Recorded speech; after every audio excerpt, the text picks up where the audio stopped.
Beyond the buzzer, inside the game, this is Sports IQ with Larry Smith.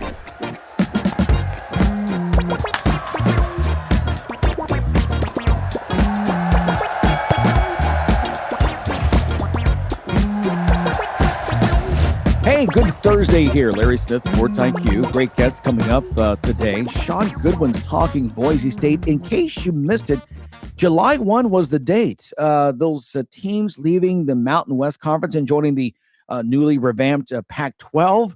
Oregon State and Washington State have been holding it down now there for a couple of years. We'll talk with Shaun Goodwin about all the changes there in Boise with the Broncos going over to the new conference. A bit later, Isabel Gonzalez of CBS Sports joining us once again, great friend of the show, as the WNBA has now reached the All-Star break. We'll be talking about that, teams to watch, and some of her favorite moments as well. We've got that coming up. Hey, happy birthday today. If your birthday is July 23rd, DeAndre Ayton, the NBA center, is 28 years old. Aaron Pearsall, the five-time Olympic gold medal swimmer, 43 today.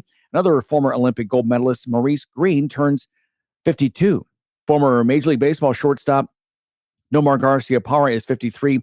And also he's a several-time All-Star, two-time Olympic gold medalist, Gary Payton of the glove of NBA fame, 58 today. If your birthday is today, 23rd of July, you're also sharing it with the legendary Hall of Fame pitcher Don Drysdale, born today on this day in 1936. Speaking of baseball, the win streak is over in Boston. Red Sox fall to Baltimore last night, 5-1. 15-game win streak ends that tied the best ever in franchise record set back in 1946. Ted Williams, part of that team. First loss for the Red Sox since July 1st. That 15-game win streak, longest in the majors since 2021. So the longest streak right now going into Thursday's games is that for the Tampa Bay Rays. They've now won 3 in a row. They beat Toronto 4-2, now 2.5 up on the Yankees, 7 games up on Boston. On the other end of the spectrum, Miami has now lost 9 in a row. We discussed going into the break the great momentum that they had before they stumbled there in the final week. Well, those stumbles have continued. 9 straight losses right now as they fall to Houston. 5-2 was the final in that one. They're now 8 games behind the Braves in the National League East. Speaking of milestones, meanwhile, Kansas City over the Giants, 5-4. Salvador Perez, his 317th home run that ties George Brett for the most in Royals history. In the WNBA, how about Napheesa Collier? How about this comeback? Her first game of the season after having surgery in the offseason on both ankles. How about this for a debut? 24 points, 10 rebounds in 22 minutes. Minnesota, the front runner in the WNBA, without her. They get the win over Seattle, 86-76 to finish off the first half of the season. The second time that Napheesa has had a double-double in her first game of the season. The only other player in team history to do that, the legendary Sylvia Fowles. So the 5-time All-Star Collier, she says she felt like a kid in a candy store with that. Caitlin Clark with 27 points, 11 assists in 27 minutes as Indiana just throttled Connecticut, 123-88. But Caitlin getting her 7th technical, so the next one will be a 1-game suspension for the Indiana superstar. She's tied with Angel Reese for most techs this season. By the way, the most technical fouls ever in the first 3 seasons of a career in WNBA history, Angel Reese with 19, Caitlin Clark with 15. So they're bringing in a new era in the WNBA in more ways than one. The former college stars who faced off with LSU and Iowa, respectively. Will this change the way Caitlin plays the game? She says, quote, "I'm never going to back down." Time now for today's Moment of All. It's been a baseball theme all this week. We've talked about great pitchers, Cy Young. We've talked about Walter Johnson. Well, how about Greg Maddux? One of the greatest of his generation. There's no question about it. Hard to believe Greg Maddux right now, 60 years old, former second-round pick of the Chicago Cubs, and what a career. 4-time Cy Young Award winner. Of course, won a World Series ring with the Braves back in 95. Had the top earned run average 4 different years. He was an 8-time Gold Glover as well. 8-time All-Star. And of course, now he's in the Baseball Hall of Fame. Well, it was the anniversary this week, 29 years ago, that Maddux did something that we rarely see. He threw a complete game, 4-1 win as his Atlanta Braves beat Chicago at Wrigley Field, throwing only 78 pitches. Talk about efficiency. Greg Maddux never wasted any kind of time at all. That's amazing. The master gets our moment of awe. You're listening to Sports IQ with Larry Smith. Sports IQ with Larry Smith continues right now. Listen, this is a big moment in a series of big moments in college athletics. At the first of the month, the Pac-12 looked a lot different as they took several teams in from the Mountain West. Gonzaga will come in for basketball. One of those teams is Boise State, and joining us right now is Shaun Goodwin. He's a Boise State sports reporter. Shaun, good to talk with you. What's the buzz like there in Boise that the Broncos are going to be joining several other schools there that they're familiar with, but also Oregon State and Washington State in the new look Pac-12 conference? Yeah, Larry, appreciate you having me on. It's exciting around here right now.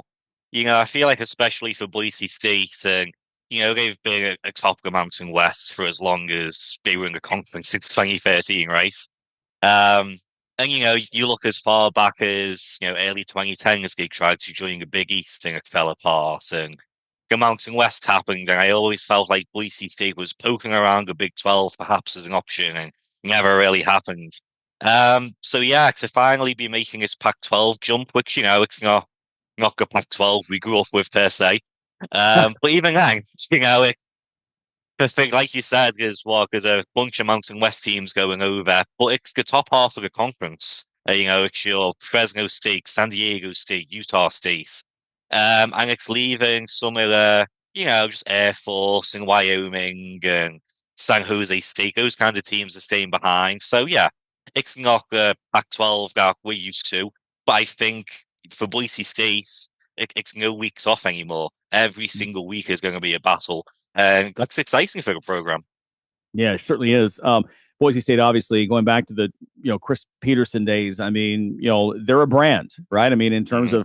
of they're one of those teams that I think, especially in football, comes in and the Pac-12 is looking for some cachet. Boise State brings that in this new look league. You mentioned some of the teams being left behind the Mountain West and kind of some leaving. Do you have any background info on kind of how that decision was made in terms of who was going to be leaving and who would be left behind? I can't say I actually have overly a lot of background information. I know a big part of it, but it was those schools, I think, both on the football and basketball side. Like they were leaders in the conference. I think the only one that, can kind of claim that, at least in recent years, is UNLV. And I know there were talks in UNLV of partly wanting to go. There was part of the administration that didn't want to go.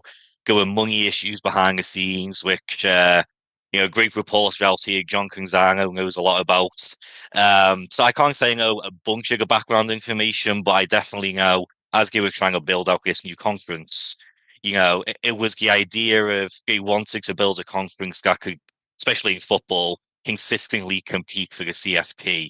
Teams Mhm. that, when they're all playing each other, it's a stronger strength of schedule, and one of those teams is going to stand out. And then even on the basketball side, I mean, you're talking about with Gonzaga and San Diego State, that's what those two teams have been in three of the last nine basketball NCAA championships. Mhm. So, you look across the board, it's a strong conference. I think, honestly, at this point, you've kind of got your big two with your SEC and Big Ten, and you've got your Big 12, ACC, and I think right there it's your Pac-12 and the American, and you're kind Mhm. of occupying a third tier, wanting to push into that second tier. Mhm. Do you know if they've had any issues in scheduling? Because the next piece, now that they've got this league together, Hmm. may add some new pieces possibly. But the next big piece is scheduling some of those traditional powers, trying to get on their schedules and then pulling off the upset, like we saw Boise State do against Oklahoma in the Fiesta Bowl many, Hmm. many years ago. That, again, the game that put them on the map, and just still a brilliant game I still remember from all these years ago. Do you know what kind of issues they've had with scheduling? Have they been able to kind of make inroads with that in terms of increasing the schedule and getting some of those P4 teams on the docket? Yeah, I mean, obviously, because a lot of these games are scheduled so far years in advance as well. It's not, I mean, the Pac-12 news itself only came out less than 2 years ago. Mhm. But you look at Boise State's non-con schedule coming into this year. You've got Oregon, Memphis, Oregon on the road, Memphis at home, which is obviously a great G6 game. And even then, they've got South Dakota and Western Michigan, which, it's not those P4 games like you talked about. Um, but I'm sure going forward, that's definitely going to be a point there, especially, Boise State athletic director Jeremiah Dickey. He's always pushing to, again, keep Boise State on the map. And this move to Pac-12 is obviously a huge addition going forward to having his back pocket, I suppose, when it comes to scheduling. Yeah, I'm sorry. Go ahead. Yeah, no. Oh, okay. Sorry about that. Talking with Shaun Goodwin once again. He's a Boise State sports reporter. As we're talking about the new look Pac-12, Boise State, one of the teams going into the Pac-12 right now. You mentioned that schedule, and boy, what a coming out party for the Broncos to go into Autzen Stadium in Eugene and take on an Oregon team that is always in the top 10. Made a big splash in the summer by having the quarterback Dante Moore decide to stay, I should say, in the offseason, to stay and a potential Heisman Trophy candidate. And then have a player like Dylan Raiola waiting behind him, right? He just finished starting his first 2 years in Nebraska before he was injured. One of the preeminent programs in the country. What a statement it would be to go out and compete and possibly win that game. Yeah, I was actually, so we just had media days with Boise State yesterday, and I chatted to a few players about that game, and, assessing a level of excitement going to Orcs, and Boise State was there just 2 seasons ago. We've got 37-34 walk-off win for Oregon. But, that was with Ashton Jeanty, and I think that was kind of, that season. BSU started a season with Georgia Southern, and Jeanty had 5 touchdowns, but people are going, it's Georgia Southern. And then he comes out and gets 4 touchdowns against Oregon. And I chatted to a couple of the players about that, saying, you've had some experience there, but you did have one of the best running backs we've seen in a college game in recent years. How do you keep this game close? And it's just the same across the board. I think it's the typical thing you hear from football players. It's, remaining in the moment, playing clean, playing confident. Um, but that all leans on Maddux, the quarterback. He's has issues against these P4 teams, whether it's Oregon a few years ago, even Penn State in the CFP, Washington and LA Bowl. Those have all been games he struggled in. I think if the offensive line can stay steady, give Magson a little bit of security, a little bit more time on the ball. I'm not saying Boise State's going to go out there and beat Oregon. I think the best they can hope for is to keep it close. And then, as we saw in 2024, you can then go through the season saying, yep, they lost, but it was a close loss on the road at Oregon. Mm-hmm. No question about that. Is the blue field still in place? They're in Boise. They're never going to change that, are they? Yeah, I know. They're actually they just changed it actually this past month. It'd been in place. The current turf was there for 7 years. So of course, why not a better time than getting new Pac-12 logos on there? There's a few other things honoring Kellen Moore and Ashton Jeanty with painting some of the hash marks orange. That thing's going nowhere. I mean, it's iconic. You can't change that. I mean, it would be sacrilege. You would be Duke building a new arena or something to play basketball in, right? Uh-huh. Yeah, no, it's funny. I was just chatting this past summer with Gene Blameyer. He was the AD who put it in place. And yeah, it was back when at the time Boise State was Division 2. Or FCS, I should say, at the time. And they were just looking for a way to get on TV, become a little bit marketable. And Gene said to me, he's like, if they put that field in place and they started losing, that thing was being torn up within a year or two. But luckily, they started winning on it, and now it's just become such an iconic part of the team. I remember I lived in Kansas when I first moved to America. Didn't know anything about Idaho, didn't know much about Boise State. But I'd turn on the TV for the Potato Bowl or whatever it is and see that blue field. And lo and behold, here I am now. It had to be something you're coming in to see that because it is so unusual. And you probably wonder, okay, is it something's wrong with my TV? I mean, I guess what I first thought when I first saw it, again, back when they were in the FCS level, the 1AA, if you will. Going through and looking at this program's history, what is it about the Boise State football program that has managed to have such consistency? Obviously, we talked about, Dan Hawkins was there many years ago. They were in the WAC and those great, double-digit win seasons. Chris Peterson comes in and again continues it, builds on it. But you've had several coaches since then. What is it about this program? They've been able to have this high degree of excellence, even though they've changed coaches, a few times over the years. Yeah, I mean, I think it starts with Dirk Cutter in the late 90s when, he was BSU coach for a couple of years. And obviously, he went off to Tampa and coached in the NFL and has been around. But he was always close to Boise State. And then he came back in recent years. He was the offensive coordinator. Now he's still an advisor for the team, a senior analyst, whatever they want to call him.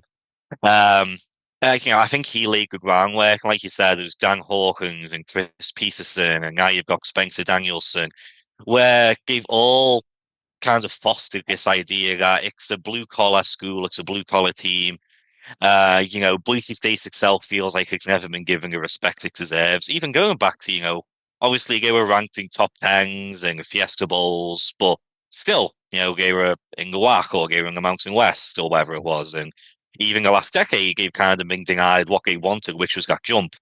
Um, Mhm.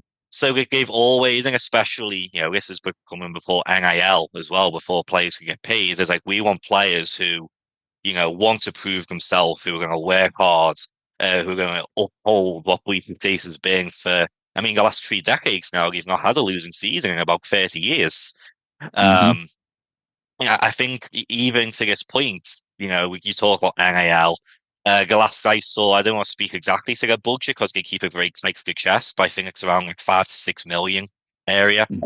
Mhm. Which that's 25% of what Oregon can afford in some of these Power Two, Power Four schools. Mhm. But I think they purposely go out there and find guys who, want to work hard, want to prove themselves, and that's why you always see them, around the top of their conference and pushing that top 25. Yeah, that's a great point. And you mentioned that, looked it up. 1997 was the last losing Hmm. season for Boise State. It's very Oregon-esque. Oregon is very similar, where they Hmm. always have winning seasons, and a lot of those were 10, 11, 12 win seasons. Hmm. Even the 14 and 0 season back in '09 when they were back in the WAC. You mentioned the coach right now, Spencer Danielson, 12 wins in his first season, 9 last year. Is there pressure on him to get to that 10-win mark, or are 9-win seasons acceptable? Again, I say that because of the history, the great history of success that Hmm. we have seen in Boise over the past 3 decades. Yeah, I mean, it's almost, I don't want to call it a pleasing chalice because coaches do stick around, but it's the pressure's a good job, right? So, Yeah. again, like a day, this is a G6 program. And again, especially now NIL, it's so much tougher to keep players. I mean, even, someone like Ty Benefield, he was a standout safety for BSU for several years. Even Spencer Danielson thinks he's sticking around, and next thing you know, he's off to LSU. But yeah, going to the points of the pressure, season, he came in, Andy Avalos was fired after, at one point, BCC might have had a losing season. Mhm. Danielson turns it around, wins the conference. He has his Genty year, which, again, I think a lot of people gave Danielson a lot of credit, and, credit's worth its due. He kept Genty. Genty could have went elsewhere after Avalos left.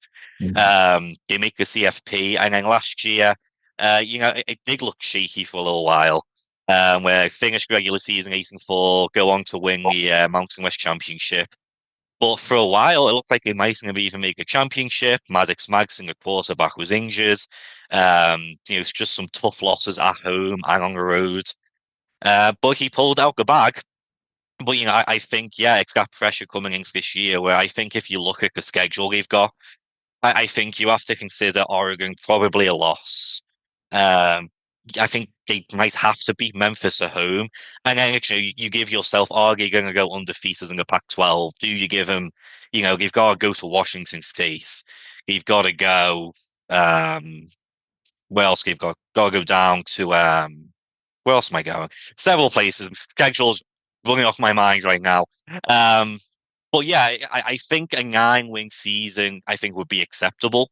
But going back to that poison chalice thing, fans expect a lot. They kind of expect double-digit win seasons, and if Boise State doesn't get to that, there certainly is a little bit of a level of scrutiny.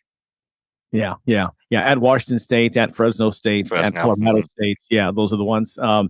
I just looked it up while you were talking, so I didn't know. Very you mentioned the money and the NIL and the 5-6 million that is nowhere close to what the big boys are spending, which again makes their success so impressive.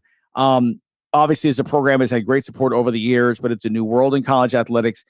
Can Boise State fundraise off this change and build that war chest to where they can compete financially with some of these other schools? It's difficult because I don't think it's ever going to get to the level of some of these huge schools purely just because of an alumni base. Yeah. It's having that rich alumni willing to donate. I think what Boise State might be able to tap into, and I have a couple of record requests in on this. I'm waiting for them to come back.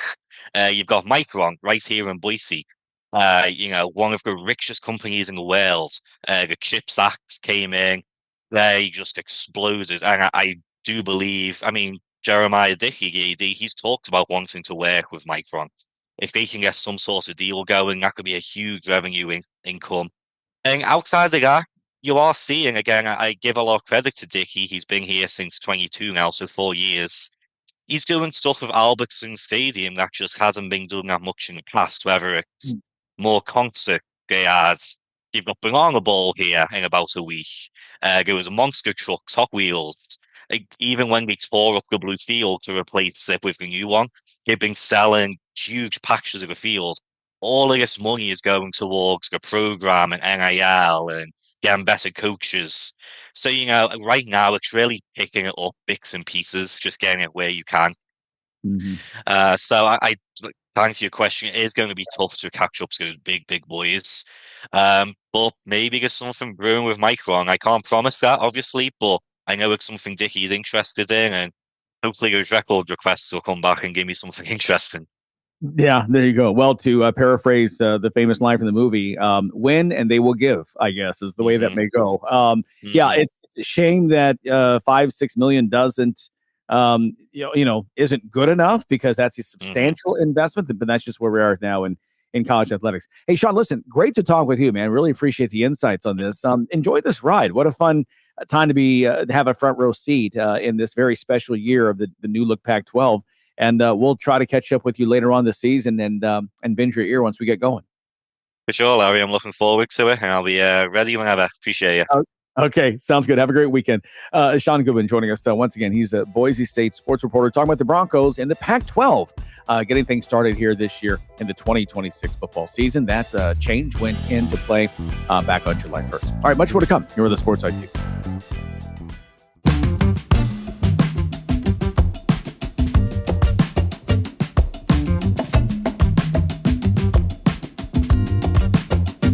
Back here to the show. SEC Media Days going on this week, and so we'll spend some time in the next few days hearing from coaches, not only from the SEC, but also from the others, from Big 12, from ACC, from Big 10, going in next week as well. Kirby Smart with Georgia, the Bulldogs, it's amazing what they have done. They have had 8 double-digit win seasons in the last 9 games, 12-2 last year. Kirby Smart, they lost in the Sugar Bowl for the second straight year. But again, Georgia, one of the preeminent programs, not only in the SEC, but also in all of college football. Kirby Smart on the podium this week and talking about just in terms of what it means, what the success really is in the people around him. When people talk about roster retention, I like to talk about staff retention. We have been blessed to retain our staff and stay intact almost completely for 3 to 4 years now. I think that matters. I think the growth, the biggest challenge you have when you retain not only your roster, but your staff is you have to be willing to grow. You have to be willing to experiment, try new things. You can't sit back and just be the same old thing and do the same old things and expect to get the same return. My job as the leader of this organization is to challenge our staff to make sure we're thinking outside the box, make sure we're exploring other alternatives. And I've got a staff that has been just incredible. We got 3 or 4 guys that have been with me for 9 to 11 years.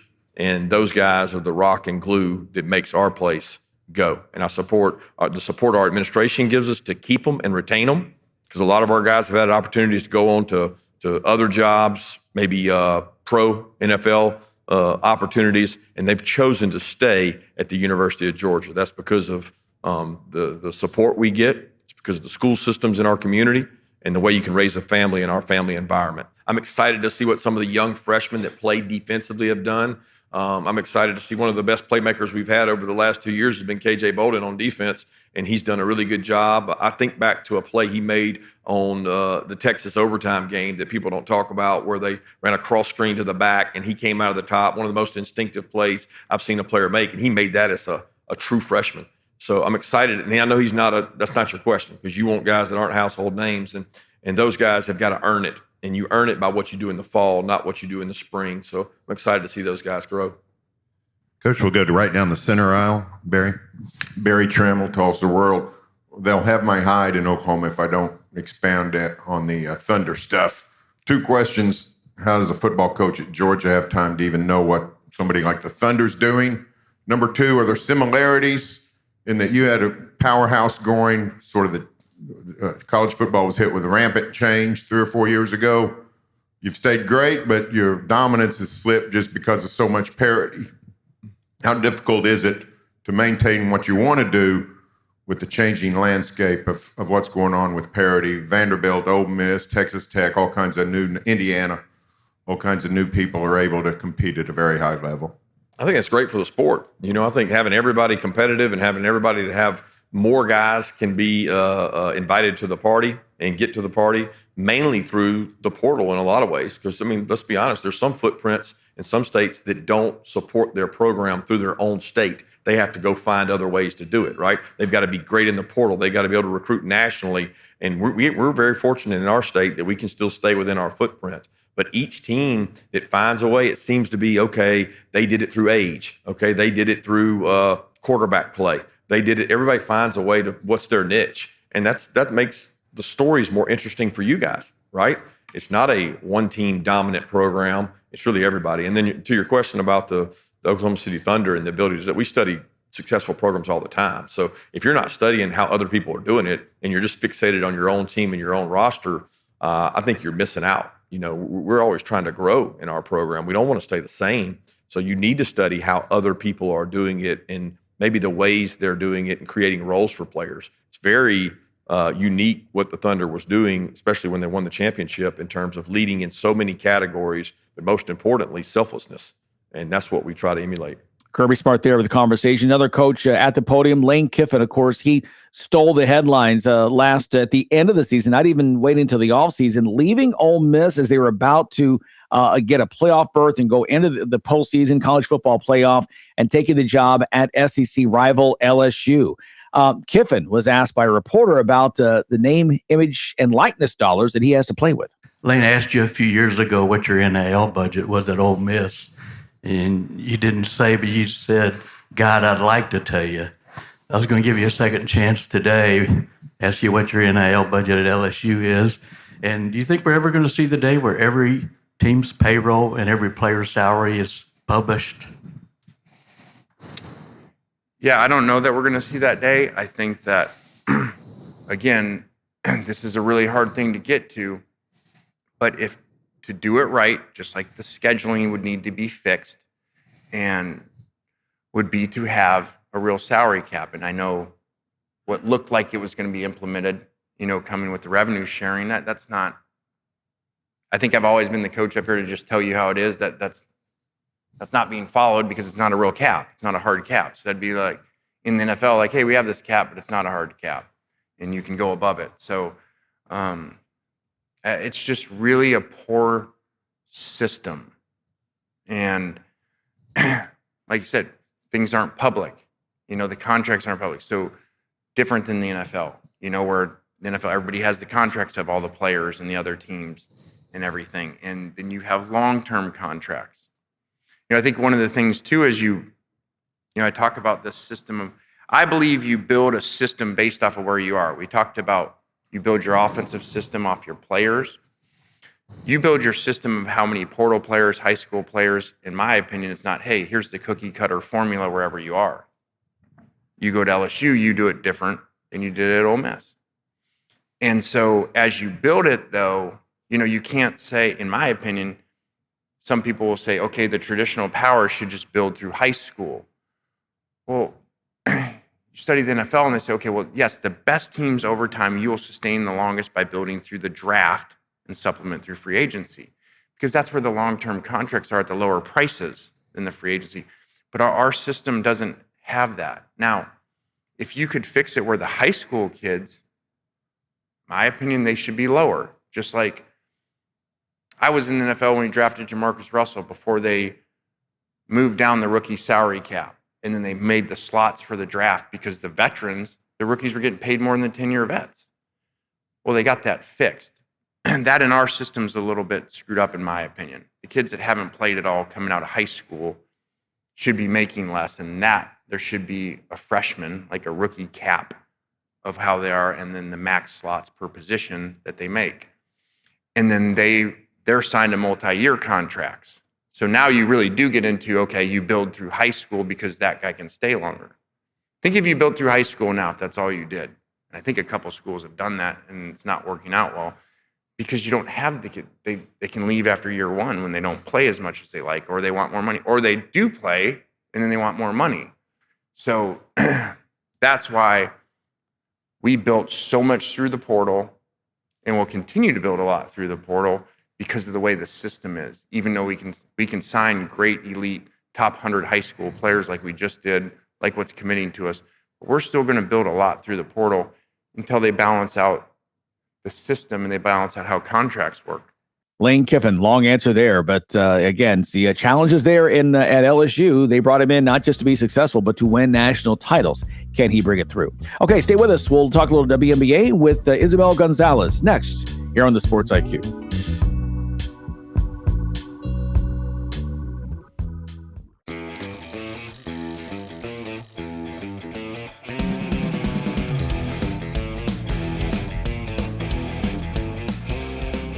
Sports IQ with Larry Smith continues right now with Isabel Gonzalez of CBS Sports. Isabel, good to see you. It's been a little bit since we've talked.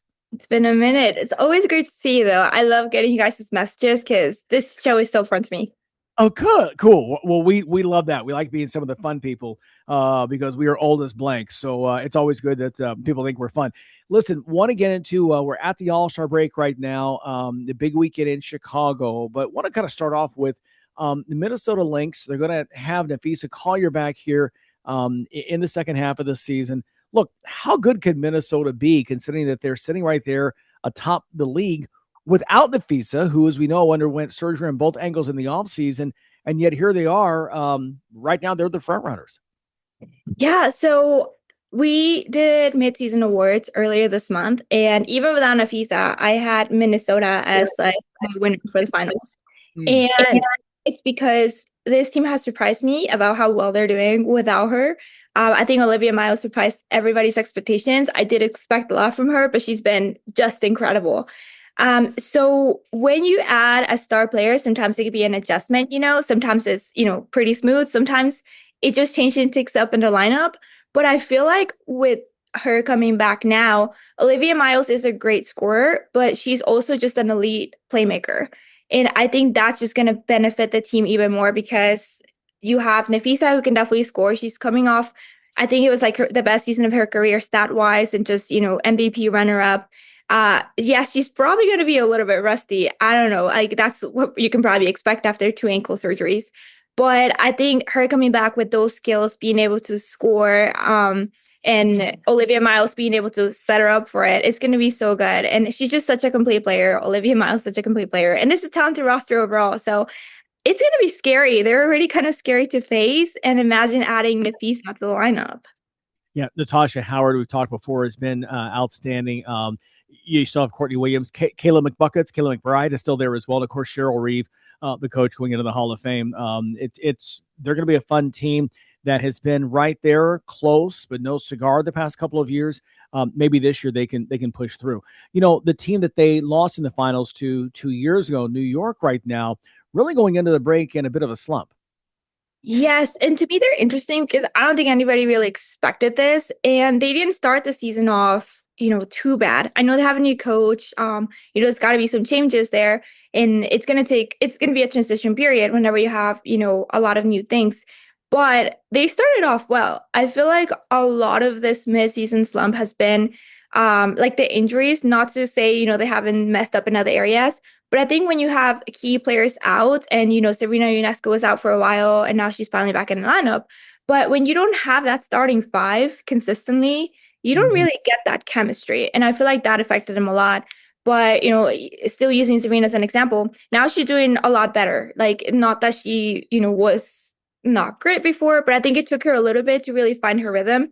Understandably so. But now that she's doing better, this last win, it was, her and Brianna Stewart winning it. I feel like with other players, still kind of like out, that just makes it a little bit more difficult. But I think this is a team that could probably get it together. The talent is just so deep in that roster. It's just going to be a matter of that chemistry. And I don't know if we'll really see what we saw from Las Vegas last year. All of a sudden something clicks and they go on to win it all.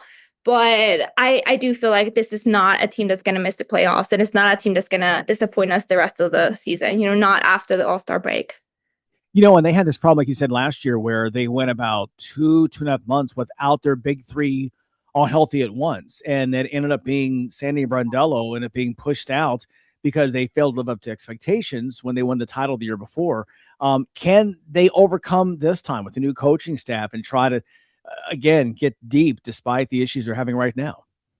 I think so. I feel like it's going to take time. I know we're in the middle of the season, but again, when you don't have your starting players for like a good amount of games, it's just going to be more difficult. But I think they have so much talent, from vets to like they have one of the top rookies as well. So it's going to take some time. It's going to take, I think, like what helped Las Vegas last year, it was just getting tired of losing. I know that sounds so simplistic, but I feel like when something clicks and you're like, okay, I think Las Vegas, it was like a very embarrassing loss.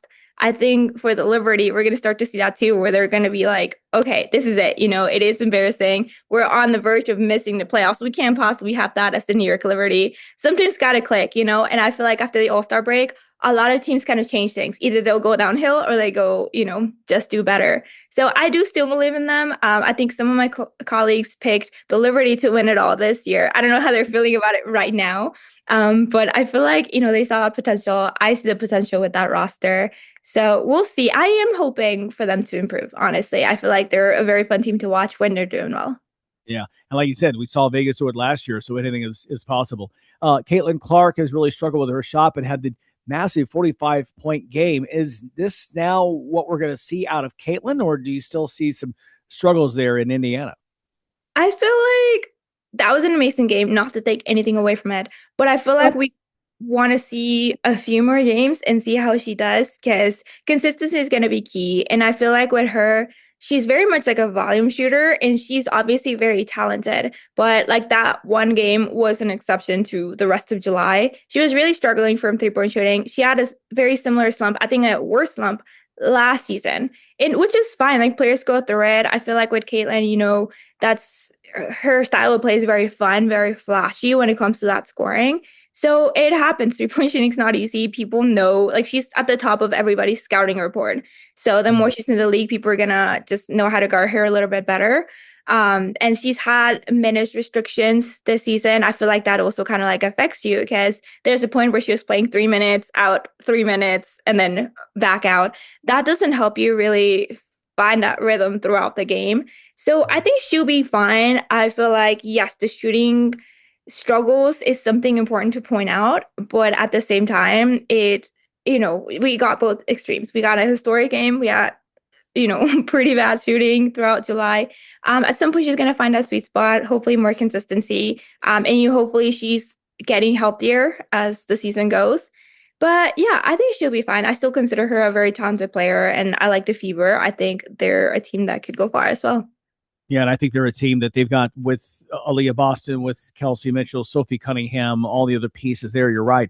A team you can't count out come the end of the season in September. Talking with Isabel Gonzalez of CBS Sports. Obviously, A'ja Wilson, greatest player in the game today with the 4 MVP titles. It appears she is well on her way to a 5th.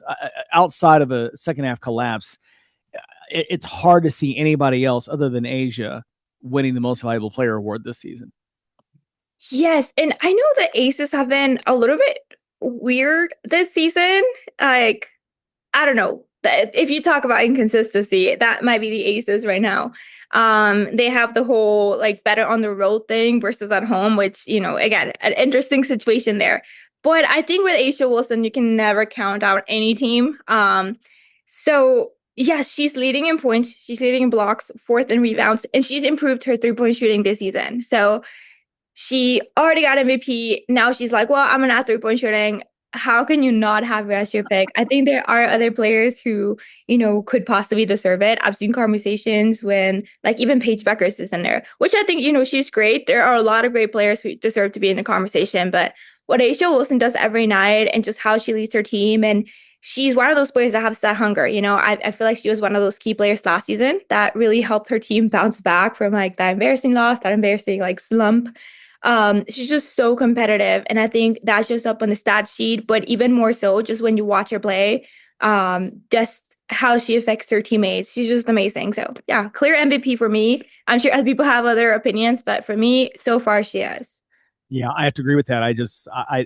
There are a lot of great players, great performances, but what she does night in, night out is just amazing. Another player that has really made a great jump in her sophomore season is Paige Beckers, Rookie of the Year last year, number 1 overall pick. In some ways, going into the season, she had almost, and dare we say it, duck ahead of time from the people throwing shoes, kind of surpassed Caitlin as like the next young and up-and-coming superstar. Now, Caitlin was injured in her sophomore season, and so didn't get a chance to show what Caitlin can do. But Paige has come in and very quietly lifted this Dallas team that really has had a couple of terrible seasons. All of a sudden, they're right there in contention for first place in the WNBA. For sure. I think the Wings being better right now is definitely, Paige Beckers, just like her growth, and I'll mention it in a second. But I think also, like Jessica Shepard, I feel like she's been one of the biggest surprises this season. She's also another one that has been like MVP conversations, and she does a little bit of everything as well. She's just so solid for the team. She's such a key player. But yeah, with Paige Beckers, I kind of see a growth from like now to even like looking back at UConn.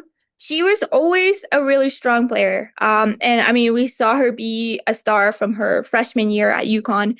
And then, she had some injuries and stuff. But if you remember at UConn, she was never like a selfish player. She was always passing a little too much, she was great at involving her teammates, but I feel like she lacked that selfish aspect to her game sometimes. But when she took over, when she would take over when her team needed to, but you could see that difference. So right now at WNBA, I think as a rookie, she played well, but she was still a rookie. So she still played a little bit, kind of like you mentioned, a little bit more cautiously. But now sophomore year, I see more of that aggressiveness in her, and I think that's great. And when you combine her with a player like Shepard, who's doing so well, it builds that confidence. I think you can have a confident team when you're one of your star players, or like you're the face of the team, is playing like that. So I love to see that. I always thought she was such a complete player on offense and defense. And I mean, nothing against Caitlin. I think Caitlin also had, a pretty good rookie season, and then sophomore year, of course, some struggles there. But it's fun to have these conversations, to be honest, with Caitlin, comparing her to like Paige, and then throwing Olivia Miles into the mix. They're very different players. I think they have very different strengths. But it's always fun to see kind of like how this young generation is like faring against each other, and what we might be able to see, in the future of the WNBA. Something too, AZ Fudd's performance at 13.3 points per game, it's kind of gotten obfuscated by what Olivia Miles is doing. But talk about some of the other top rookies who have really impressed you here in this W season. Yeah, so I think with AZ, it's a little bit interesting that, I think we expected maybe something different from like what we saw at UConn, because at UConn, she was known for, her 3-point shooting. And there's a point where she was laughing and was super proud that Gina Auriemma said her defense was getting a little bit better, which is ironic to see now in the WNBA, where, like, to me, what stands out the most is her defense. For the Dallas Wings, and overall, she could potentially make like an all-defensive team because she is doing that well. And I feel like a lot of those things that she does on defense don't show up on the stat sheet every night, but she does a lot. And yes, I think she's still like a key scorer for the Wings, but you have Paige Beckers, you have Shepard, you have Arika, you have players who can already score. And she came into this interesting situation where maybe the Wings necessarily they didn't necessarily need her scoring. So she had to kind of like take a backseat for that. Like she didn't start the first few games, but she's handled it like a champ. I can't imagine being the November pick, having all that pressure on me, and then not doing what I was most comfortable with in college, but having to adjust. So, super proud of her, seeing her defense shine like that. But it's been other players who've also like impressed me, and that includes Flau'jae Johnson. My last rookie rankings, I actually had AC Fudd and Flau'jae Johnson tied for second. And I had to really talk to my editor about it. I'm like, listen, I need a tie this week. Like, it won't be an every week thing, but I need a tie this week because Flau'jae and AC are examples of like rookies coming into different scenarios. AC came at a team that already had those scoring pieces and like a lot of like the key guards that the team was going to need, versus Flau'jae, who's part of a young team, and she had to take this like bigger leadership role. And Flau'jae, the way she plays every night, she just fights for everything, fights for all the rebounds, tries to score. It's just, she's an energy bunny. So Flau'jae is right there with AC for me. And I got like Sydney Taylor, who is undrafted, and that's crazy to think about. Like I write about her pretty often, and it still shocks me sometimes. Like, oh yeah, she went undrafted because you have those stats, you have that level of play. She plays with such maturity. It's crazy to even think she's a rookie. Yeah, exactly. It's been I think the W is in very good hands with those players and some other, again, from the last couple of classes too. We've seen that, all this young influx of talent, and we're going to see that on display this weekend as well in the All-Star game there at the United Center in Chicago. Isabel, listen, enjoy this weekend, and hopefully you get a chance to get maybe just a little bit of a breather as games stop. And don't be a stranger. Let's definitely get together and talk again soon. For sure. Yeah, I don't know about a breather this week. We have All-Star coming up, but hopefully at some point this summer. But you work so hard, so I appreciate you always making time to talk to me, and I love being here. So thanks for the invite. Awesome. We love having you. Thanks so much. We appreciate it. Isabel Gonzalez joining us once again, CBS Sports, talking about the WNBA. We're at the break. All-Star festivities beginning Friday night in Chicago. Stay with us. Sports IQ with Larry Smith continues after this.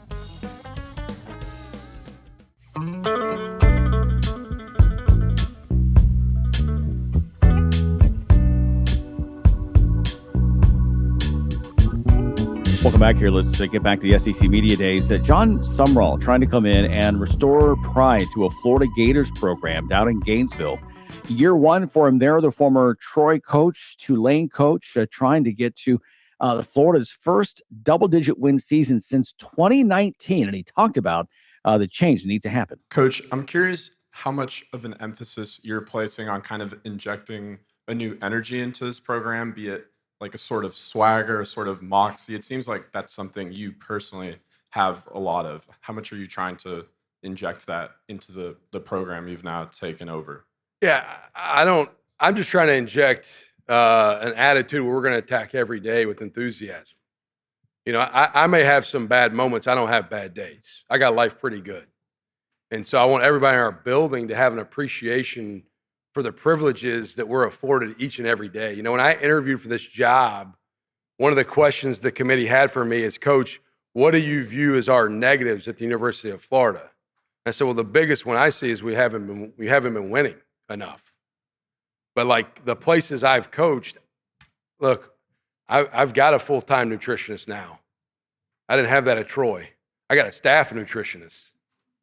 Like there's so many great resources we have. And so for me, I think, you have to have a great attitude in what you do. And I define attitude as demeanor, drive, and desire. Demeanor is your body language. Your drive and desire is the mindset of you've never arrived, you can always get better.